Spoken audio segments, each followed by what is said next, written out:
Ready to prepare new spindles for Project Bozo. We're getting it done, folks. We're organizing some tools. Breaking open a brand new spindle. It's like Christmas. Let's see what she looks like. Let's see, bro. Now these are U.S. made. No China. No China. This is a China exclusive episode. All right, you ready? This is Let's like see. open up a hoagie. Here we go. Brand new. Oh boy. Damn. Oh boy. Nice fresh machining.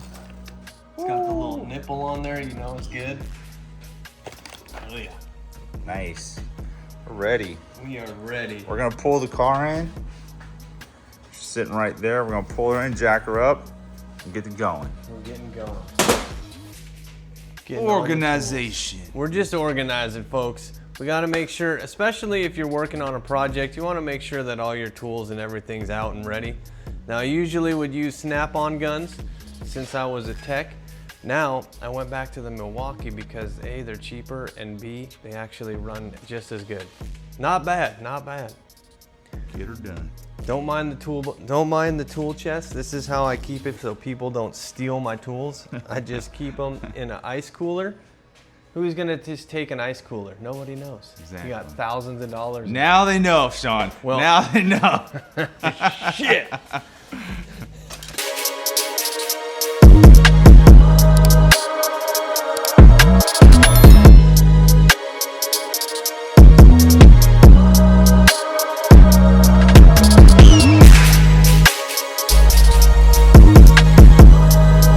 Let's pop this off. Tap it, tap it, tap it.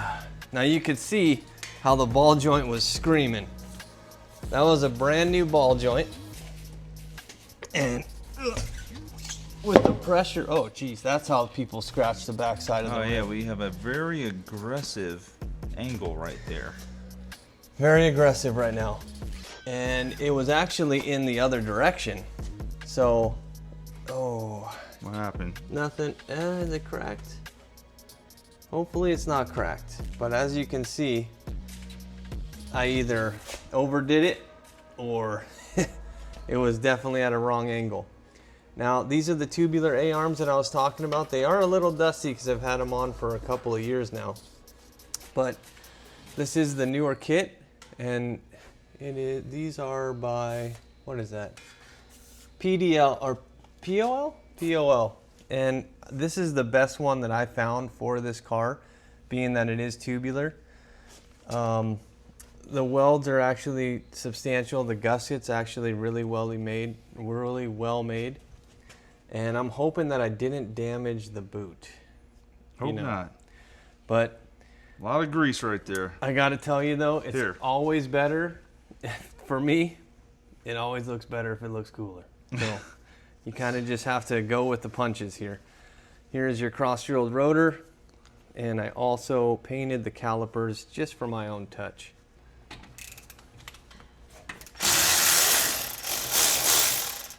Here we go.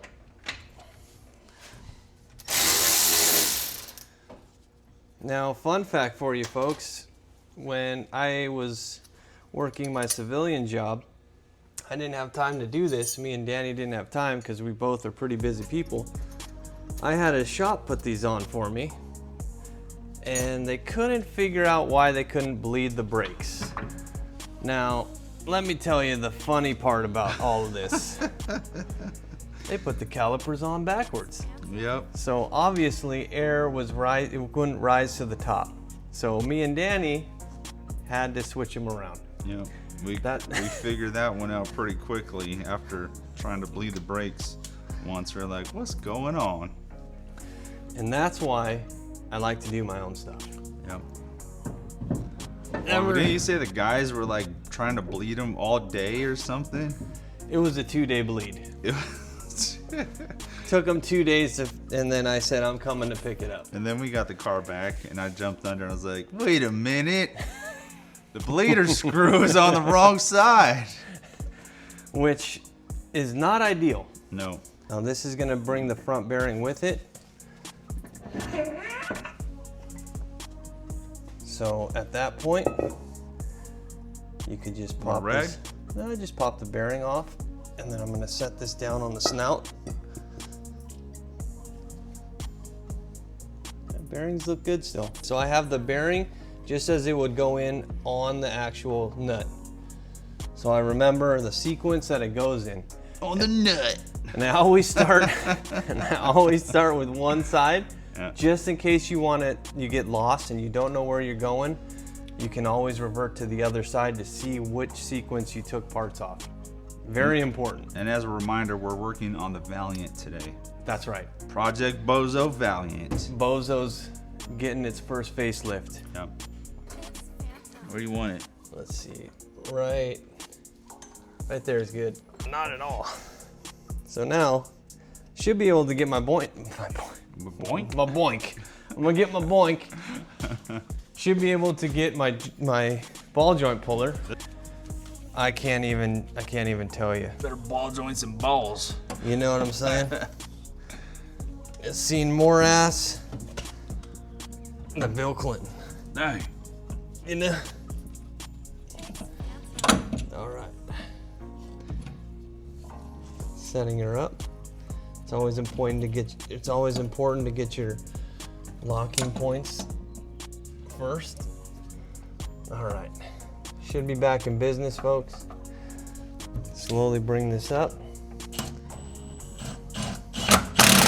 There we go. Now we got a grip. Yeah, probably have to hold that guy. Hold that, Johnny. Ready?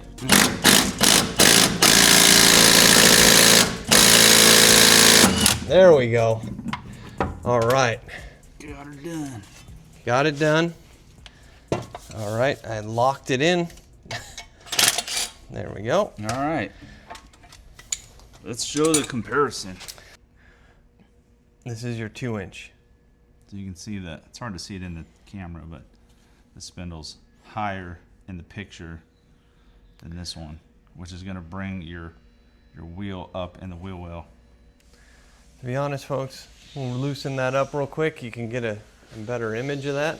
So these are the new ones. This is the stock one. It's hard to see, but there's definitely an elevation change in the spindle. Here we go. We're gonna take the caliper support off. It's a 19 millimeter. Let me get on this side. Oh. Setting up these 19 millimeter beautifully painted bolts by yours truly. Are they gonna work? They're working. Woo! Heck yeah. Sometimes when you have two different kits and you're running the same bolts, they're actually different. It's kind of weird how that happens sometimes. Take a Now look you at can that. see the height in the spindle difference. So this new one in the right hand is the lower end spindle, and this is a stock spindle. So this should definitely help. What'd you call that suspension? That is that's a Volare front clip to your ball joint. Let's get this thing on. Let's get it on. Let's first remove the nipple. You got to be a gentleman about it, okay? Nice and gentle, okay? Actually, yeah, we'll keep it off. All right, and we also need our two. Aggressive. This is $25, and I'm holding it in my hand. So you just want to do a couple ugga chuggas just so that you can get your cotter pin right in place.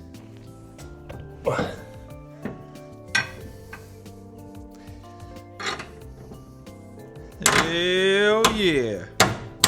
In there. In there like swimwear. We are in there. Now, put it in the other bolt. 1250 going in. None of the bolts line up. That's bananas. Oh yeah, you are right this way. Yeah, none of the bolts line up. We might have to go dustless. Fuck you. That's bananas. Unless it is like that. And even if it is like that, Oh, it is like that. but it's hitting, What's it hitting? it's actually hitting the spindle.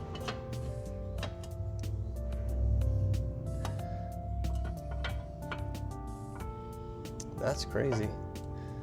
We have determined the dust cover is going to be obsolete since we're upgrading to a performance part.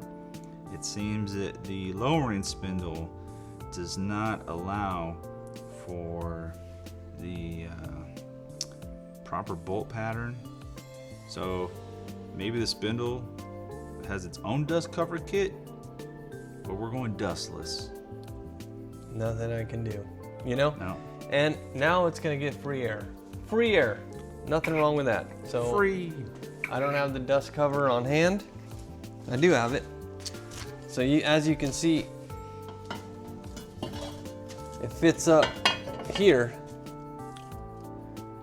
which is the wrong way. What it's supposed to do is sit here, and there's just, the math ain't mathin'. It's making contact with the spindle in multiple places, and then the bolts don't even fit the thread pattern on the new spindle. So we're not gonna need that. It's got enough grease because I just did the application just a few years back, and this car doesn't drive very much. Now, putting back our front wheel bearing and putting it in the keeper. Keeps it nice and tight. We don't want any play. And we want to make sure that we can put the cotter pin in. There we go. Nice cotter pin location. On the upper ball joint, it's not really necessary to replace them, but it always is good to replace them. But if you're on a time crunch, A, and B, if you just financially can't do it, it doesn't hurt to use the same cotter pin. Which, by the way, had to go to O'Reilly to get all of these brake parts because it did come from China, the other parts. Like I said, I spent about $1,500 on this whole kit, and I would assume that it would have been a lot better quality, but it wasn't that good. I was not happy with the quality. So I actually had to source all of my own parts.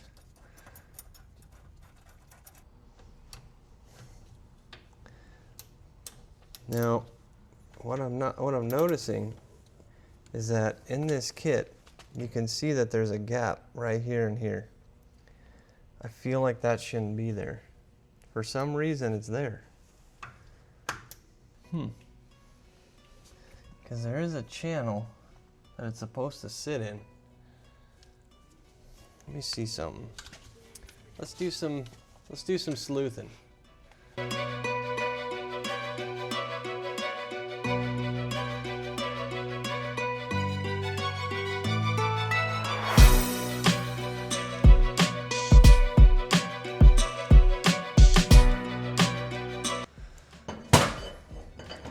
How's it sit? Way fucking better. Yeah. Wow. All right, guys. So we just determined as we were replacing the second lowering spindle, Sean noticed there was a discrepancy in the way this brake support was sitting. It's hard to see it, but it's interfering with this lowering machine section if you line the bolts up. And we were like, this don't seem right. And remember initially in the video at the very start, we said when the guys at the shop installed the brakes, we noticed the brakes were upside down. So it looks like they actually, in fact, installed components incorrectly. So we're just trying to troubleshoot and see what's what to make sure the suspension is the way it needs to be, because the way it was sitting was not right. All right, so we're back on this side. We thought we could speed run the other side without you guys noticing. And then we saw a little discrepancy, and we're like, hold up. Wait a minute. Wait a minute, what's going on? What did the guys at the shop do? And then there was somebody in my head that was like, shit. Shit. Rest in peace. R.I.P.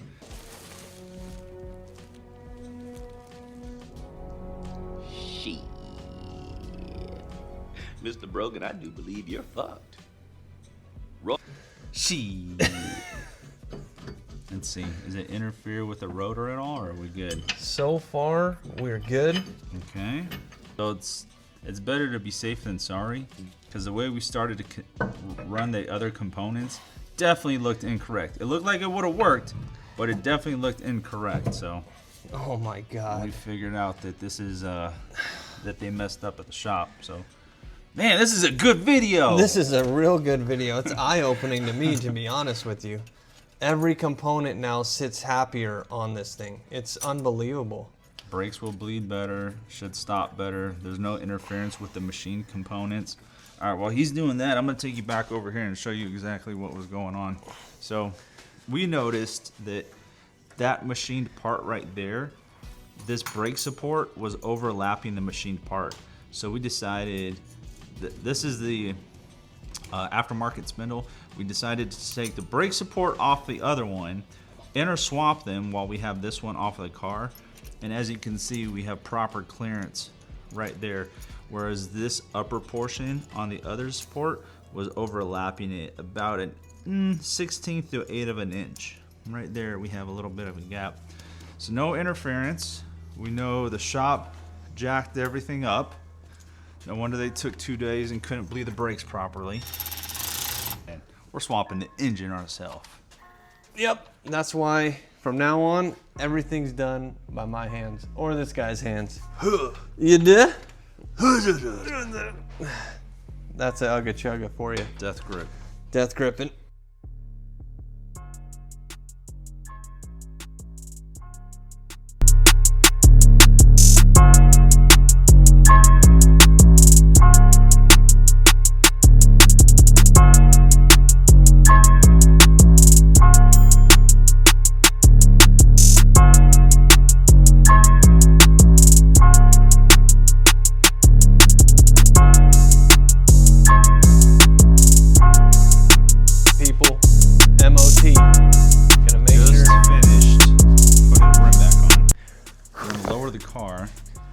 We have the 2-inch lowering spindles. We have not adjusted the Volare clip yet, and we're gonna see what the stance looks like. You ready? We are ready. Here we go, bro. Ready. Go down slow. Now this might be a disaster. It might go down fast. Oh, there we go. Still going. Still going. Whoa. Still going. Nice. All right. And we don't have any, it's probably still needs to settle and whatnot. Oh my gosh, dude.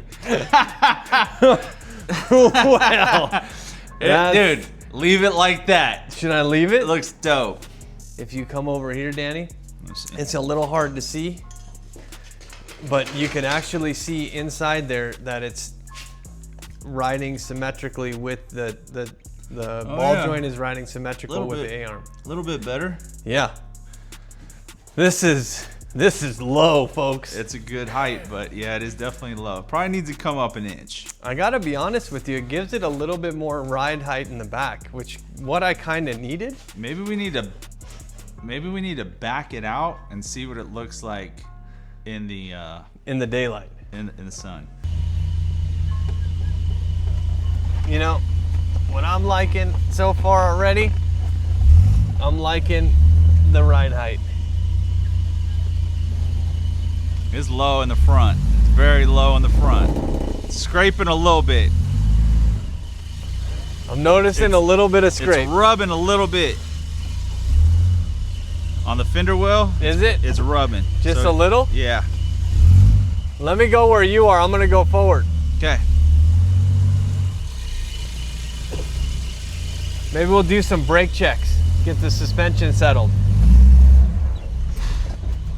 Oh, she brakes. She brakes. Some brake checks, you know. Whoop, seatbelt came down. Rim is tucked. Dude. That looks good though. I mean, I'm not gonna lie, I think that looks great. I think it needs to come up half an inch. You think? At least half an inch. Dang, man, I don't know, I like it. Well, run it like that. But it does touch when I turn, huh? Barely, barely. Just don't turn so aggressive. Went with a 2-inch drop spindle. This is what it looks like without adjusting the Volare clip. Sean's thinking of full sending it like this. I think full send. I'm thinking it needs another 1/2 inch height adjustment, but for now, honestly, if we could get the rear lower, that'd be looking super sick. But we might have to figure out how we're gonna lower the rear then. But this will be on the next one. We're gonna conclude this now. This one has gotten drawn out long enough. We drew out long enough. I went way too hard. I didn't realize how long I was not supposed to talk. My bad. So what do you guys think? Leave a comment below. You guys find value in the channel. Shoot us subscribe. We appreciate it. Any famous last words, Sean? You know what? Comment if we should leave it this height or if we should raise it up 1/2 inch. That's what I think. Yeah, this is the eternal debate. Raise her up 1/2 inch or keep her stock like this with a 2-inch drop spindle. I think she looks great. Dude, looking sick. Yeah. All right, we'll see you on the next one. Peace.